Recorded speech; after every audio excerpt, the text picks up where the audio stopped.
I make okra or bhindi in hell lot many ways. Today I'm gonna be sharing with you one of my favorite ways to cook okra. And you guys don't forget to subscribe to the channel and press the bell icon to get all the notifications right away. Hello everyone, I'm Soumya and welcome back to my channel. I've taken 500 grams of okra or bhindi and washed them thoroughly under running water. Then I pat dried them with a towel and left them for about an hour. So guys, please make sure to completely dry them before chopping, else they'll turn slimy.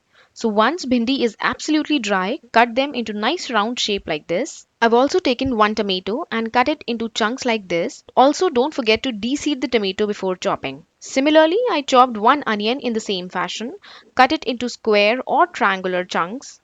See, like this. Alright, now let's jump on to the cooking process. Take just 1 teaspoon of oil, heat it up, add cumin seeds and then add all the chopped vegetables in it. So here comes the okra or bhindi along with the tomatoes and onions. Now saute everything for 5 minutes on high flame. Then after 5 minutes, take out all the vegetables and in the same pan or kadai, whatever you are using, add some chopped garlic and onion. Saute for a couple of minutes. Let them turn slightly pinkish and then add 2 slit green chilies. Now time to add some spices. So add turmeric powder, coriander powder, red chili powder, garam masala powder, some Kashmiri mirch powder for color and dry mango powder. Mix everything together and cook for a couple of minutes. Now, if you feel like masala is burning, you can always add some water at this stage. Now blend one big tomato and add into it. Again, whenever you feel like your spices or the masala is likely to burn, you can always go ahead and add some water.